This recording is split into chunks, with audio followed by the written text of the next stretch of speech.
Hello, and how do you do today? By golly, it's great to see you. I'm glad you could join me. But first, before we get started, we're going to have us a little swig of coffee. And I drink too much coffee. Should be drinking tea, right? Anyway, what we got today is we've got the old English Dragoon and the ever-descending light. Right? I put the little tab on there. She looks really good, huh? Oh, not too bad. Got a nice piece of flint in there. So, anyway, let's get to the point here, right? You take this baby, you hold it out as far as you can. Why? Because of the flash, right? You don't want it too close. One time I made a mistake at cracking one off about here. Oh man, yeah, not a good idea. Didn't get burned or nothing, but I sure felt the heat off of it. And remember, this little pan, the less powder you put in there, the smaller the show. If you get a lot in there, the show gets pretty big. So, sometimes, well, in reenactment it's required. So, what I did is I went to Track of the Wolf and I ordered this. Oh, what is that, Mr. Ed? Well, that's my other buddy. I'm impersonating myself, because that's how I am a lot of times. It's like, man, you got to take and start learning some stuff. Because, so this is what it looks like. It's a little cup, cuppy. If you could do brass work and stuff, you can make your own. But this one here, I've got the French model.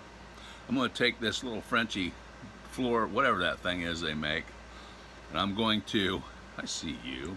Get out of here. Get out of here. I'm going to take some fingernail polish. I'm going to go over that, darken it in, and then wipe it off. But from what I've seen of the reenactment muskets and stuff on YouTube, these get filthy dirty. So, how does it work? Well, when somebody's standing over here, you can get a flash out of that pan. You can put these on this pistol. This guy is going to go around. It's going to fit right like that on there. Right? And that's going to trap more spark into the pan and everything else. So you're, instead, if the wind's blowing, I don't think you're going to lose your spark as much. I've been out there and you see the spark just go off in the wind. This will help capture it better. And if somebody's standing over here beside of you or something, for some reason you're not paying attention or they're not paying attention, you don't have to worry about them getting hit with that stuff. We've had a couple cases of where, I mean, it's you got this main charge, then you got a little charge, and I've seen that happen a few times, and that's not good. This particular fella here is deep in the pan, so I think what it does, it kind of catches in it and puts it more up when it flashes. So that's a nice sharp piece of flint, that's for sure. And this is the English Heavy Dragoon pistol. That's what this guy is. The old 20 gauge barrel, all that good stuff. That's what we're going to do, and these will work on your pistol too. And it's the flash cup from Track of the Wolf. This is where I got them, and it cost me, they averaged out, because I got several of them, to about $10 a piece. And it's a nice little item, and it'll go right on that where the frizzen screw goes in. Now what you got to do is you got to buy you a spring clamp, and you want to buy the one they use that looks like a T, and then you there's videos on it, you can watch them and people will show you. I don't have it yet, I ordered one. You put it on here and bring this down just a little bit so the frizzen becomes loose and it's not under spring pressure, and then you take out the screw and take it off of there. Now I didn't have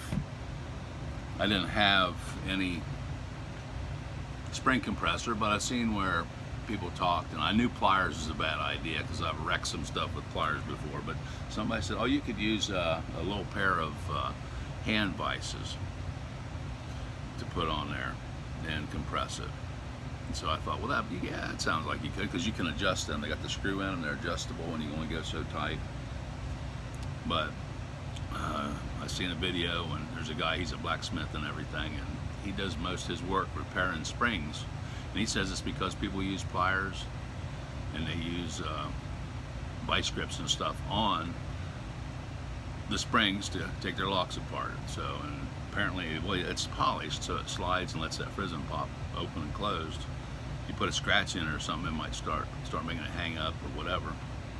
So I decided that let wisdom prevail, Edward. Let wisdom prevail. Don't be stupid. Because most of the time I'll do something stupid. I'll screw something up. Then I learn and I know better. Well, this time I'm waiting on the spring clamp, and then I'll install, not this one on a British pistol, that would be like criminal to put a French fluty duty, whatever that is, on, it's going to go to Charlottesville or somewhere like that, on a British pistol. I mean, that would just be criminal, wouldn't it? It sure would. It'd have to be. Probably give you away as a spy, right? And in 1776, you'd be hanging from a tree on account of, they'd say, he's got a fluty luty on his musket. Hang him, he's a spy. And this one here, I don't know if you can see it or not. Oh, can't see it. Oh, that's your fault, Mr. Light, it might be. But that dude has the British crown on there. So, I'm gonna take some black fingernail polish and cover that, and then wipe it down and leave the fingernail polish in engraving and see what it looks like. So I think that might look pretty cool. I ain't sure, but I think it will. And wow, let me tell you about this or that or the other thing. This, that, or the other thing. That's all you need to make you happy, right? You don't need no Flintlock pistols to be happy. So that's what your wife will tell you if you're married, because she wants to take your money and spend it on clothes and shoes.